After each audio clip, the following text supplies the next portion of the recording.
بالله من الشيطان الرجيم. بسم الله الرحمن الرحيم.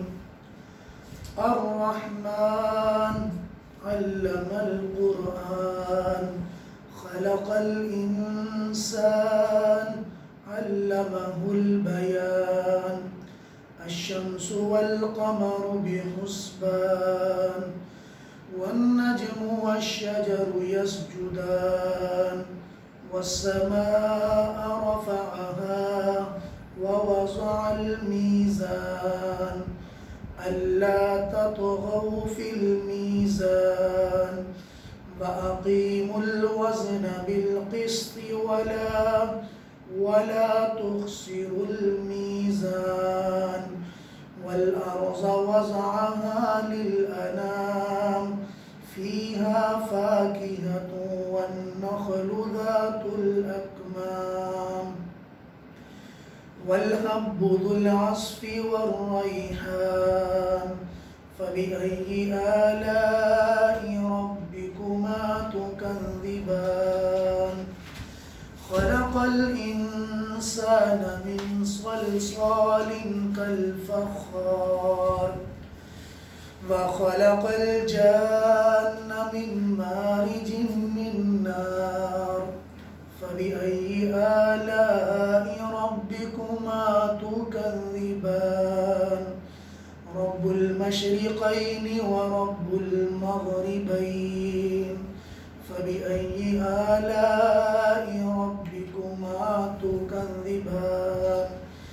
مرج البحرين يلتقيان بينهما برزخ لا يبغيان.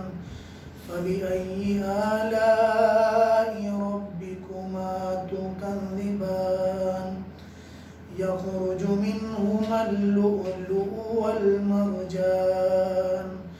فبأي آلاء ربكما تكذبان. وله الجوار المنشآت في البحر كالأعلام. فبأي آلاء ربكما تكذبان. صدق اللہ العظیم. شروع اللہ کے نام سے جو بڑا مہربان نہایت رحم والا ہے، رحمان ہے. علم القرآن، جنہوں نے قرآن کریم کی تعلیم لوگوں کو بتائی یا لوگوں کو قرآن پڑھنا سکھایا. وہ رحمان ہی ہے جنہوں نے انسان کو پیدا کیا، علمہ البیان، پھر انسان کو بولنا بھی سکھایا. الشمس والقمر بحسبان، سورج اور چاند اپنے حساب کے مطابق رہتے ہیں، چلتے ہیں. والنجم والشجر یسجدان، ستارے اور درخت اللہ کی بارگاہ میں ہمیشہ تعظیم کا سجدہ کرتے رہتے ہیں. والسماء رفعها، وہ رحمان ہے جس نے آسمان کو بلند کیا اور ترازو کو رکھ دیا. اللہ تطغوا فی المیزان، تاکہ تم ترازو میں حد سے تجاوز نہ کرو، سرکشی نہ کرو، اور انصاف کے ساتھ ترازو کو قائم کر دیا. ولا تخسروا المیزان، تم ناپ تول میں کمی نہ کرو. والارض وضعها للانام، اللہ نے زمین کو مخلوقات کے لیے بچھا دیا یا زمین کو رکھ دیا، اور اس زمین میں پھل، کھجوریں ذات الاکمام، خوشوں والی پیدا کر دی. والحب، اور دانوں کو پیدا کیا. ذو العصف، جن کو بھس والا بنایا، جن کے اوپر ایک پردہ بنایا. والریحان، اور خوشبو کو پیدا کیا. فبأي آلاء ربكما تكذبان، اے انسان و جنات، تم اپنے رب کی کون کون سی نعمت کو جھٹلاؤ گے. خلق الانسان، اللہ نے انسان کو کھنکھناتی مٹی سے پیدا کیا، چیکنی مٹی سے پیدا کیا، کالفخار، ٹھیکری کی طرح. اور جنات کو شعلوں والی آگ سے پیدا کیا. اے انسان و جنات، تم اپنے رب کی کون کون سی نعمت کو جھٹلاؤ گے. وہ دونوں مشرقین اور مغربین کا رب ہے. طلوع کرنے والا، غروب کرنے والا وہی اکیلا ہے. فَبِأَيِّ آلَاءِ رَبِّكُمَا تُكَذِّبَانِ، تم اپنے رب کی اے انسان و جنات کون کون سی نعمت کو جھٹلاؤ گے؟ وہ رحمان ہی ہے جس نے دو سمندروں کو ملا کر چلا دیا، مرج البحرین، دو سمندروں کو ملا کر چلا دیا، ان دونوں کے درمیان برزخون ایک باڑ رہتی ہے، لا یبغیان، جو ایک سمندر کو دوسرے کی طرف حد سے تجاوز نہیں کرنے دیتی، ایک دوسرے کے اندر ملنے نہیں دیتی۔ اے انسان و جنات، تم اپنے رب کی کون کون سی نعمت کو جھٹلاؤ گے؟ اور وہ اللہ ہی ہے، وہ رحمان ہی ہے جس نے سمندروں سے، دونوں سمندروں سے موتی اور مرجان کو نکالا۔ اے انسان و جنات، تم اپنے رب کی کون کون سی نعمت کو جھٹلاؤ گے؟ وَلَهُ الْجَوَارِ الْمُنْشَآتِ، اور ان سمندروں کے اندر، یعنی سمندر میں اونچے اونچے جہاز ہیں، کشتیاں ہیں، کالعلام، جو دکھنے کے اندر پہاڑوں کی طرح لگتی ہیں۔ بھلا کس نے ان کشتیوں کو راحت کے ساتھ سمندر میں چلایا؟ فَبِأَيِّ آلَاءِ رَبِّكُمَا تُكَذِّبَانِ، اے انسان و جنات، تم اپنے رب کی کون کون سی نعمت کو جھٹلاؤ گے؟ تو اس سورت کا نام سورت رحمان ہے۔ اس سورت کا شان نزول یہ ہے کہ مشرکین مکہ رحمان کے لفظ سے واقف نہیں تھے کہ رحمان کسے کہتے ہیں۔ وہ کہا کرتے تھے حضور سے مر رحمان، کہ رحمان کون ہے؟ رحمان رحمان کرتے رہتے ہو، یہ رحمان کون ہے؟ پھر اللہ تعالیٰ نے رحمان کا تعارف اپنی سورت رحمان کو اتار کر ان کے سامنے بیان فرمایا کہ وہ رحمان، رحمان اس اللہ کا نام ہے، اس خالق حقیقی کا نام ہے، اس معبود کا نام ہے جس سے بڑا کوئی نہیں، جس نے سارا کچھ اپنے ہاتھوں سے بنایا اور سارا کچھ کنٹرول میں ہے، اس کی قوت میں ہے، اس کی مضبوطی میں ہے۔ حضور نے یہ صورت ان کے سامنے پڑھ کر بتائی۔ اگرچہ محدثین کرام کا اختلاف ہے کہ یہ صورت مکی ہے یا مدنی ہے، بعض کہتے ہیں مدنی ہے اور بعض کہتے ہیں یہ صورت مکی ہے۔ حضرت عبداللہ بن عباس فرماتے ہیں کہ اس صورت کو جب حضور صلی اللہ علیہ وسلم صحابہ کے سامنے تلاوت فرما رہے تھے تو جب یہ آیت آتی فَبِأَيِّ آلَاءِ رَبِّكُمَا تُكَذِّبَانِ، تو حضور فرماتے کہ میں نے یہی صورت جنات کے سامنے بھی تلاوت کی، لیلۃ الجن کے اندر۔ عبداللہ بن مسعود کے ساتھ گئے، جنات لے کر گئے حضور کو، فرمایا کہ عبداللہ یہاں سے نکلنا نہیں، ایک جو ہے وہ دائرہ باندھ دیا، فرمایا کہ یہاں سے نکلنا نہیں، اور آگے خود چلے گئے، اور جنات کے سامنے سورۃ رحمان پڑھ کر سنائی۔ وہ لیلۃ الجن تھی، جنات کی رات، جنات حضور سے قرآن سنتے رہے۔ فرماتے ہیں کہ بڑی زور کی آوازیں آنا شروع ہوئیں، مجھے لگا کہیں حضور کو نقصان نہ پہنچ جائے، میرے دل نے چاہا کہ میں کڑا توڑ کر چلا جاؤں اور جا کر حضور کا تعاقب کروں، پیچھے جاؤں، لیکن مجھے حضور کی بات یاد ہے کہ عبداللہ اس کڑے سے باہر نہ نکلنا۔ اور حضرات صحابہ کرام تو حضور کے اشارے اور منشا کے بغیر زندگی نہیں گزارتے تھے۔ ہو ہی نہیں سکتا تھا کہ کوئی صحابی حضور صلی اللہ علیہ وسلم کی منشا کے بغیر کوئی بھی کام کرے، بیٹھے رہے ساری رات، صبح کو واپس آئے تو کہا کہ عبداللہ پریشان لگ رہے ہو، کہا یا رسول اللہ رات کو بڑی عجیب سی آوازیں آ رہی تھیں تو مجھے ڈر ہوا کہ کہیں آپ کو نقصان نہ پہنچا دیں۔ تو حضور نے مسکرا کر فرمایا اے عبداللہ تمہیں میرے بارے میں ڈر ہوا؟ میں تو اللہ کا نبی ہوں اور میرے ساتھ تو فرشتوں کی ہر وقت جماعتیں رہتی ہیں، مجھے کون کوئی نقصان پہنچائے گا؟ میرے ساتھ تو اللہ کی قوت ہے۔ اصل میں میں نے ان کے سامنے سورۃ رحمان پڑھی، تو جب میں فَبِأَيِّ آلَاءِ رَبِّكُمَا تُكَذِّبَانِ پر پہنچتا تو وہ اونچی آواز میں کہا کرتے مَا مِن نِعَمٍ رَبَّنَا لَا نُكَذِّبُ، اے ہمارے رب، ہم آپ کی کسی نعمت کو نہیں جھٹلاتے، آپ کی سب نعمتیں سچی ہیں، ہم آپ کی کسی نعمت کا انکار نہیں کرتے۔ تو حضور نے کہا کہ تم لوگ تو خاموش بیٹھے ہو سن کر، وہ جنات بلند آواز میں یہ کہتے تھے اور ایک ان کے اندر جذبہ پیدا ہوتا تھا، ولولہ پیدا ہوتا تھا، ایک عجیب سی کیفیت بڑھ جاتی تھی۔ عبداللہ بن عباس فرماتے ہیں کہ لیلۃ الجن کے اندر حضور کا اس صورت کو تلاوت کرنا اور پھر صحابہ کو آ کر بتانا، اس سے معلوم ہوتا ہے کہ یہ صورت مکی یا مدنی نہیں ہے کہ یہ مکہ میں اتری تھی۔ ہاں یہ ضرور ہو سکتا ہے کہ مکہ میں اتر گئی تھی لیکن حضور صلی اللہ علیہ وسلم نے باقاعدہ مدینے کے اندر آ کر اس کی تلاوت فرمائی، لیکن بظاہر یہ لگتا ہے کہ حضور صلی اللہ علیہ وسلم نے لیلۃ الجن کی رات میں جب یہ صورت اتری ان کے سامنے تلاوت کی، پھر اسی کے بعد مشرکین مکہ کو بھی حضور نے اسی صورت کو پڑھ کر سنایا جو لوگ رحمان کے نام سے واقف نہیں تھے۔ اور سورۃ رحمان اللہ کے یہاں بڑی معزز صورت ہے، فرمایا کہ باقی سب صورتیں معزز ہیں، لیکن قرآن کی یہ صورت سورۃ رحمان وہ ہے جس کو اللہ پاک خود تلاوت فرمائیں گے جنت والوں کے سامنے. اور کئی ایسے خوش نصیب لوگ ہوں گے جو روزانہ اللہ کی تلاوت سنیں گے. فرمایا کہ اے جنت والوں سنو گے کچھ؟ یا اللہ سنا دیجئے. یا داؤد تعال، اے حضرت داؤد آئیے اور کچھ پڑھ کر سنائیے. حضرت داؤد کچھ تلاوت کریں گے. پھر فرمایا کہ جنت والوں مزہ آیا جی، بڑا مزہ آیا، کچھ اور سنو گے؟ جی بالکل سنیں گے. یا محمد تعال، اے محمد صلی اللہ علیہ وسلم آئیے اور آ کر ان کو سورۃ یاسین پڑھ کر سنائیں گے. تو سورۃ یاسین حضور پڑھ کر سنائیں گے. اللہ اکبر، حضور کی آواز. حضرت عائشہ فرماتی ہیں کہ خدا کی قسم اس رات زلیخا اور ان کے ساتھ والی عورتوں نے حضرت یوسف کا حسن دیکھ کر اپنے ہاتھوں کو کاٹ لیا تھا. رب کعبہ کی قسم، جس رات میں چاند میں حضور کو دیکھ رہی تھی، اگر حضور کا نور، حضور کا چہرہ وہ عورتیں دیکھ لیتی تو اپنے دلوں کے اوپر وہ چھریاں چلا لیتی کہ میرے نبی کا چہرہ اور میرے نبی کا نور کتنا زیادہ تھا. حضور کا تلاوت کرنا، اللہ اکبر، جنت والے ایک مدہوشی کے عالم میں ہو جائے گے. اللہ فرمائیں کہ جنت والوں مزہ آیا، اے اللہ ایسی آواز آج تک کبھی نہیں سنی.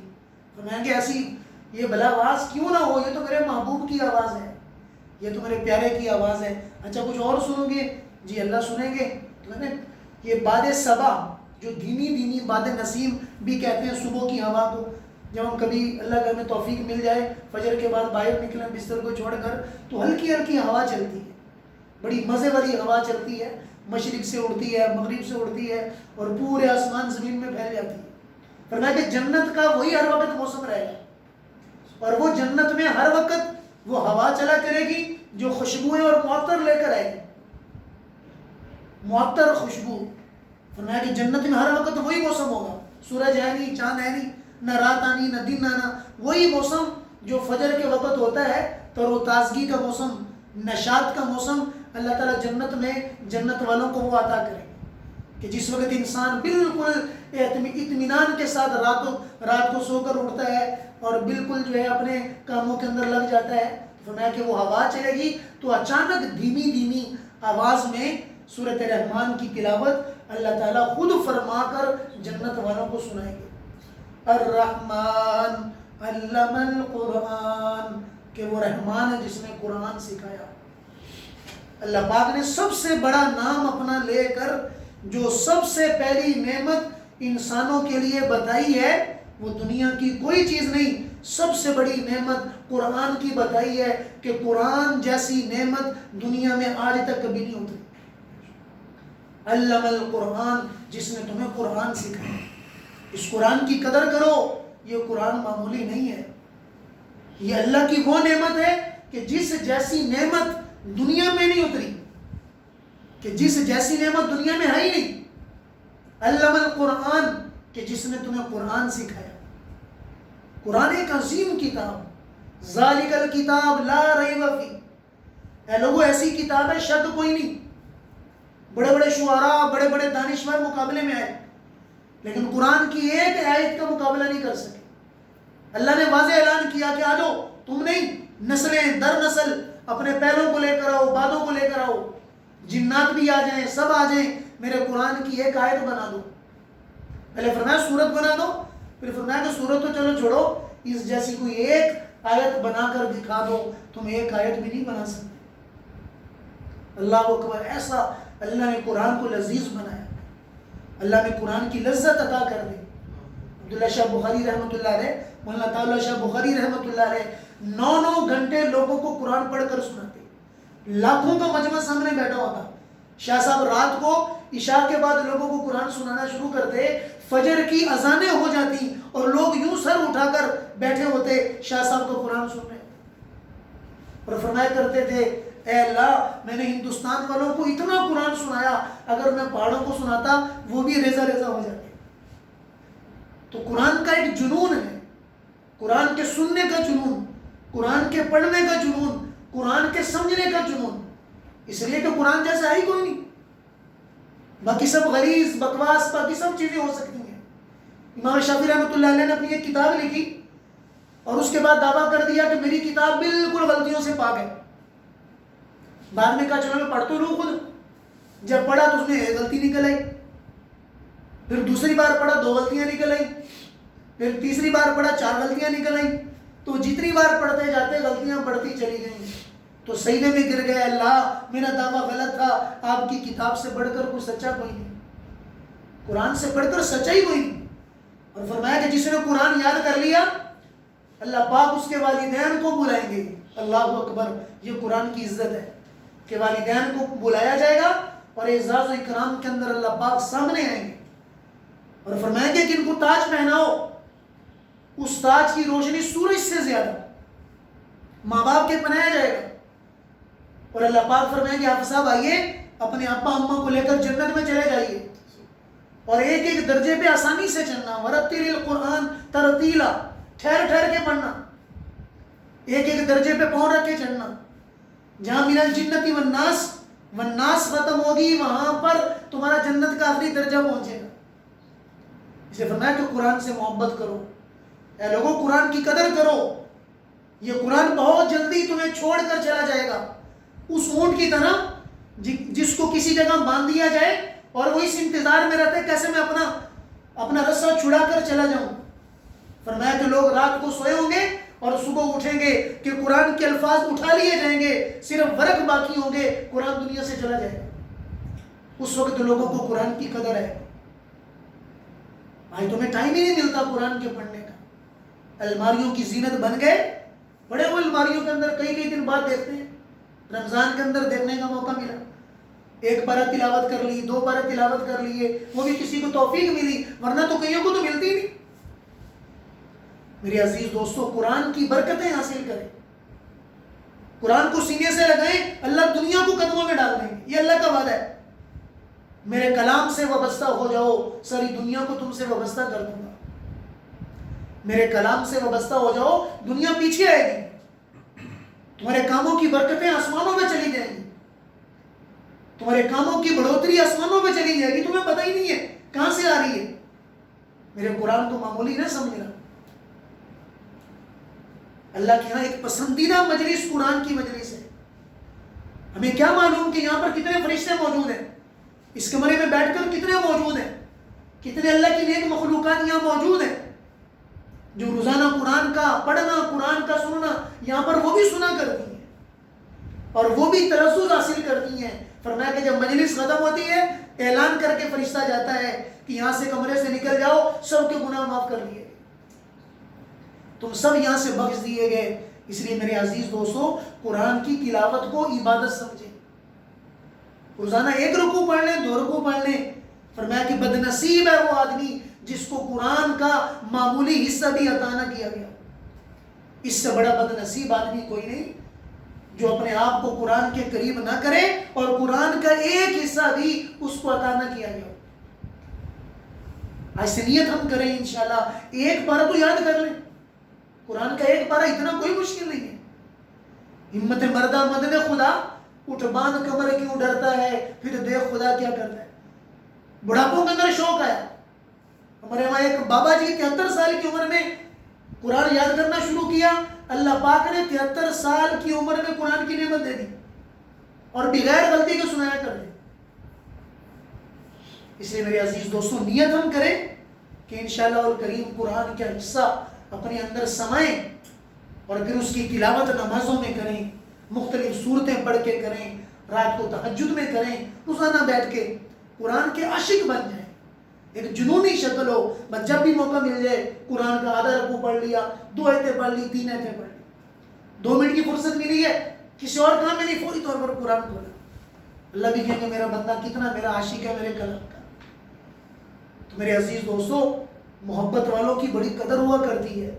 محبت والوں کو یوں نہیں چھوڑا کرتا, یوں نہیں چھوڑا جاتا. ان کے لیے راستے ہموار کیے جاتے ہیں.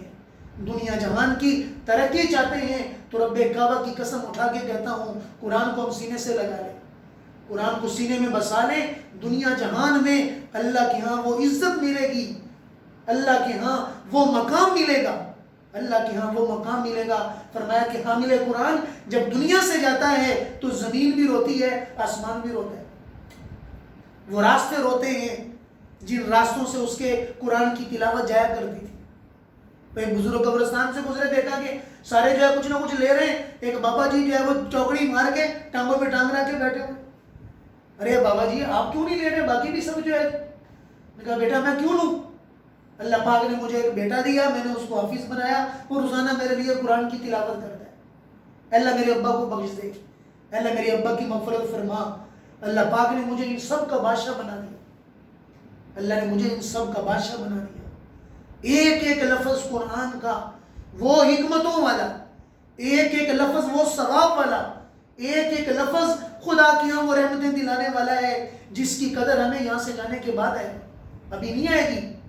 وہاں آپ کو یاد آئے گا کہ جو آپ سورۃ ناس پڑھا کرتے تھے، سورۃ اخلاص پڑھا کرتے تھے، سورۃ کافرون پڑھا کرتے تھے، سورۃ الحب پڑھا کرتے تھے، سورۃ کوثر پڑھا کرتے تھے، سورۃ عصر پڑھا کرتے تھے. اللہ اکبر، اتنا بڑا مقام اس قرآن کی برکت سے ملا. اللہ اعلان کریں گے میرے بندے کی قبر کو روشنی سے بھر دو، میرے بندے کی قبر روشنی سے بھر دو، کہ ساری کی ساری اندر روشنی ہے. تو اللہ پاک نے سب سے پہلی نعمت اپنی بیان کی الرحمن، وہ رحمان ہے. رحمان وہ ذات ہے کہ جس جیسی رحمت دنیا میں کسی میں نہ ہو. اس لیے رحمان کسی انسان کا نام نہیں رکھ سکتے، رحمان کسی کو نہیں کہہ سکتے. رحمان کہنا گناہ ہے. رحیم کہہ سکتے ہیں، رحمان نہیں کہہ سکتے. عبد الرحمان کہیں، رحمان کا بندہ. رحمان صرف اللہ ہے، رحمان صرف اللہ ہے. اللہ کے ساتھ کوئی شریک نہیں ہو سکتا، وہ اکیلے. الرحمن یرحمہم الرحمن. اے لوگوں رحمت مجھ سے نکلی ہے، رحمت مجھ سے نکلی ہے. زمین پہ تم رحم کرو، قیامت کے دن میں تم پہ رحم کروں گا. رحم کرنے والوں پر تو وہ رحمان بھی رحم کرتا ہے. یہ بخاری کی آخری حدیث ہے، الراحمون یرحمہم الرحمن ارحموا من فی الارض یرحمکم من فی السماء.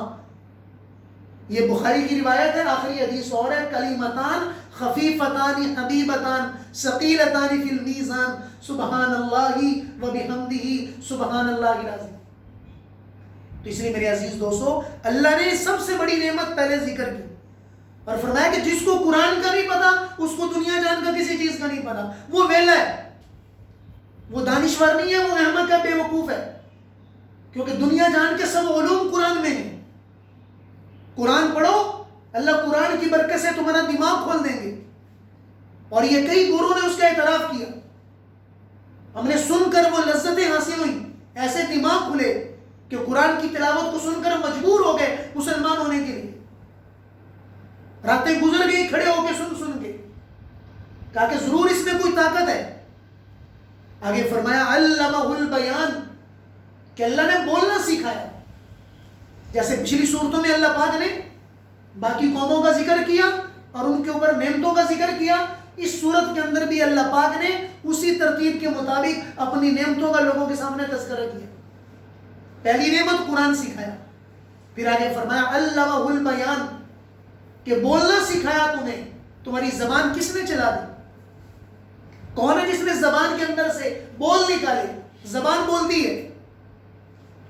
اگر تمہاری زبان کو اللہ کھینچ لے، تمہاری زبان کے اندر سے صلاحیتیں ختم کر دیں، کون تمہارے لیے کام آئے؟ اپنی زبان کی برکت سے کتنے کام کر لیتے ہو، کتنے کام نکال لیتے ہو، اپنا معافی ضمیر ظاہر کرتے ہو، اپنے اندر کا تذکرہ، اپنے اندر کا دکھ، اپنے اندر کا درد، اپنے اندر کی محبت زبان سے ظاہر کر دیتے ہو. علمہ البیان، جس نے تمہیں بولنا سکھایا. بیان کہتے ہیں کہ وَهِيَ مَلِكَةٌ، وہ ایک ایسا ملکہ ہوتا ہے جو انسان جس کی وجہ سے طاقت رکھتا ہے اپنے معافی ضمیر کو ظاہر کرنے کی، اپنی صلاحیتیں بتاتا ہے، اپنے اندر کی خوبی لوگوں کو بتاتا ہے، اسے بیان کہتے ہیں. آگے فرمایا الشمس والقمر بحسبان، کہ سورج اور چاند بنایا کہ جن کے مطابق تم، فرمایا کہ دنیا جان کا سارا دار و مدار سورج اور چاند کے اوپر. اگر دنیا جان میں سورج اور چاند نہ ہوتے دنیا جان کا نظام نہ بن پاتا، اس لیے کہ سارا نظام موقت ہے. سال کا اعتبار، مہینے کا حساب، دن کا حساب، تاریخ کا حساب، یہ سارا سورج اور چاند سے ہے. اگر سورج اور چاند ہی نہ ہوتے تو حساب کہاں سے لگاتے؟ اللہ نے سورج اور چاند سے حساب، یعنی سورج اور چاند اتنی بڑی اللہ کی نعمتیں جو زمین سے بڑے، اللہ نے ان کو انسان کی خدمت میں لگا دیا کہ میرے بندوں کی خدمت کرو، میرے بندوں کا وقت بتانے کے لیے، میرے بندوں کی خدمت کرو، میرے بندوں کا وقت بتانے کے لیے۔ آگے فرمایا کہ سورج اور چاند اللہ کے سامنے سجدہ کرتے ہیں، آسمان کو بلند کر دیا۔ یہ ساری نعمتیں اللہ نے سورۃ رحمان کے شروع کے اندر بیان کر کے پھر ایک آیت جس کا 31 مرتبہ قرآن کریم کی اس صورت کے اندر بار بار ذکر کیا گیا، فَبِأَيِّ آلَاءِ رَبِّكُمَا تُكَذِّبَانِ، اے انسان و جنات تم اپنے رب کی کون کون سی نعمت کو جھٹلاؤ گے؟ اللہ کون سی نعمت ایسی ہے جس کو یاد نہ کیا جائے؟ کون سی ایسی نعمت ہے جس کو یاد کر کے اللہ کا نہ مانا جائے؟ کون سی ایسی نعمت ہے جو بندگی کی طرف مجبور نہ کرے؟ اے انسان تم غافل ہو، ذرا تھوڑا سا دیکھو کہ تمہیں کس سے پیدا کیا، کھنکنی مٹی سے، جنات کو آگ سے پیدا کر دیا۔ ارے لوگوں وہ تو مشرق اور مغرب کا رب ہے، کس نے سردی اتار دی، گرمی اتار دی، سردی آئی گرمی چلی گئی۔ کون ہے بارشوں کو لانے والا؟ کون ہے دن رات کو ترتیب کے ساتھ لانے والا؟ دن آیا رات چلی گئی، رات آیا دن چلا گیا۔ یہ کس نے ترتیب بنائی ہے، کس نے نظام بنایا؟ دیکھو دنیا کے اندر جا کے کہ دو دریاؤں کو ملا دیا، ایک کا پانی میٹھا دوسرے کا کڑوا، میٹھا پانی کڑوے کے اندر نہیں مل رہا، کڑوا پانی میٹھے کے اندر نہیں مل رہا۔ اگر کبھی کڑوا پانی اوپر آ بھی جائے نیچے میٹھا پانی محفوظ ہے۔ اور فرمایا کہ اور آگے جاؤ تمہیں ایسے ملیں گے جن کی رنگت بھی مختلف ہے۔ دنیا کے اندر میں نے ایسے دریا بھی بنائے، بینہما برزخ لا یبغیان، ایک طرف کالا پانی دوسری طرف نیلا پانی، بھلا کس نے ان کو روک دیا کہ وہ پانی ایک دوسرے کے اندر مل کر بھی ایک دوسرے کے اندر نہیں جا رہے؟ حالانکہ پانی تو مل جاتا ہے۔ کون ہے ان کو روکنے والا؟ کون ہے ان کے اندر باڑھ پیدا کرنے والا؟ کسی کو باڑھ نظر ہی نہیں آتی، بیچ میں کشتیاں گزر رہی ہیں، جہاز گزر رہے ہیں لیکن پانی نہیں مل رہے۔ بیچ میں کشتیاں گزر رہی ہیں، ظاہر بات اس سمت کے اندر سے گزرے گی، جب گزرتی ہے پانی اسی جگہ کے اندر ہے، اسی طرف نیلا پانی دوسری طرف کالا پانی، بھلا کون ہے جس نے ان پانیوں کو درمیان کے اندر روکا؟ ارے اللہ کے بندوں کو کون کون سی ایسی نعمت ہے میں تمہیں بتاؤں کہ میں تمہارا مولا ہوں، میں تمہارا رحمان ہوں، مجھے چھوڑ کر دنیا کے کس در پہ جاؤ گے؟ ٹھوکریں کھاؤ گے، ذلیل ہو جاؤ گے۔ آ جاؤ میرے در کے اندر، آ جاؤ میرے در کے اندر نعمتیں بھی ہیں، میرے در میں وسائل بھی ہیں، میرے در میں